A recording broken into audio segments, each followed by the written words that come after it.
आक्रामक है। पूर्व प्रधानमंत्री मनमोहन सिंह के स्टेटमेंट को वो अपने भाषण में दोहराते नजर आए। यही जो आदमी अपनी हिम्मत खो लेता है और जिसके पास बोलने के लिए कुछ मुद्दे नहीं है तो ऐसी चीजें लाते हैं।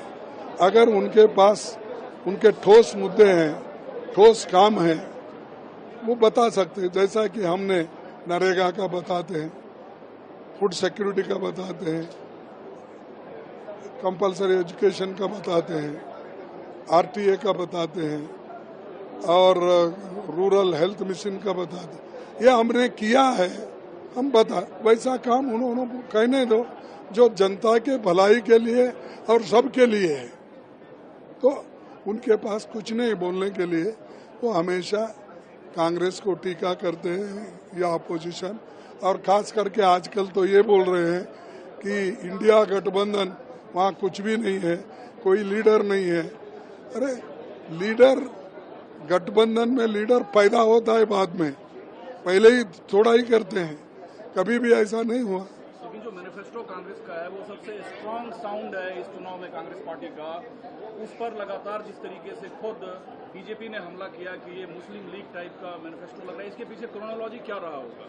देखो, हमने बताओ, मैंने बताया यहाँ पर कौन सा मुस्लिम लीग का इश्यू है। उसमें सबको, सब महिला को 1-1 लाख रुपए सालाना देना, ये मुस्लिम लीग का है प्रोग्राम।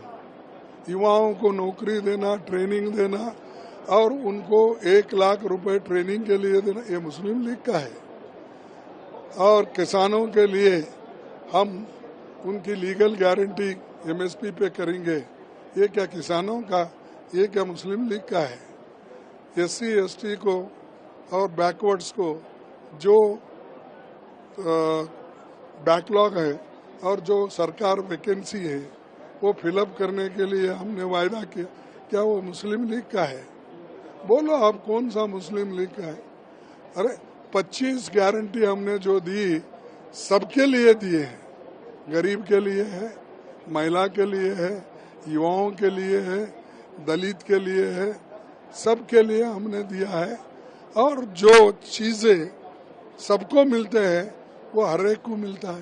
हुबली इंसिडेंट की जिक्र खुद प्रधानमंत्री कर रहे हैं, क्या वो साउथ से नॉर्थ तक एक अपीजमेंट पॉलिटिक्स का पॉलिटिकल स्पेस देख रहे हैं वो? कि कांग्रेस पार्टी ने प्रारंभ से ही फूट डालो और राज करो इस नीति के ऊपर काम किया है। समाज को धर्म में, जातियों में बांट करके देखना और उसके आधार पर वोटों की पॉलिटिक्स करना कांग्रेस का एक पुराना इतिहास रहा है और उसी का रिफ्लेक्शन है प्रधानमंत्री जी का जो पूरा भाषण है।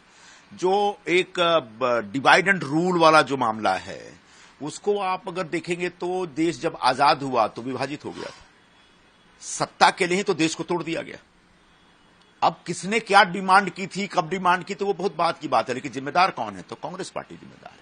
आज भी जिस तरीके से कांग्रेस पार्टी के एक नेता भरी सभा में किसी से भी पूछ लेते कि तुम ओबीसी हो क्या, तुम्हारी कौन सी जाति है, तो कभी जातियों में बांटना, कभी मजहब में बांटना, यह कांग्रेस पार्टी का एक पुराना राजनीतिक शगल रहा है और उसके ऊपर निश्चित तौर पर लोग नाराज रहे हैं और उसकी नाराजगी सामने दिखती है। जहां तक मैनिफेस्टो की बात है तो कांग्रेस पार्टी का मैनिफेस्टो कोई पढ़ता वढ़ता है नहीं, फिर भी इस बार के मैनिफेस्टो में निश्चित तौर पर एक कम्युनिस्ट विचारधारा का बहुत ज्यादा प्रभाव दिख रहा है। जिस तरीके से उन्होंने कहा है कि सबकी संपत्ति को जब्त कर लिया जाएगा, उसको रीडिस्ट्रीब्यूट किया जाएगा, ये कम्युनिज्म थ्योरी है। कम्युनिज्म यही कहता है कि किसी भी व्यक्ति का अपना कोई हिसाब किताब नहीं होना चाहिए, उसकी अपनी कोई प्रॉपर्टी नहीं होनी चाहिए, वो पूरी प्रॉपर्टी सरकार की होगी और सरकार तय करेगी किसको क्या जाएगा। उसके आधार पर प्रधानमंत्री जी ने कल इसके ऊपर एक विवेचन किया है कि कैसे एक धर्म विशेष के लोगों का वोट आकर्षित करने के लिए यह बाकी लोगों की पूरी प्रॉपर्टी जब्त करके उसके साथ एक भेदभाव करने की कोशिश करेंगे। इस प्रकार का उनका एक बयान है।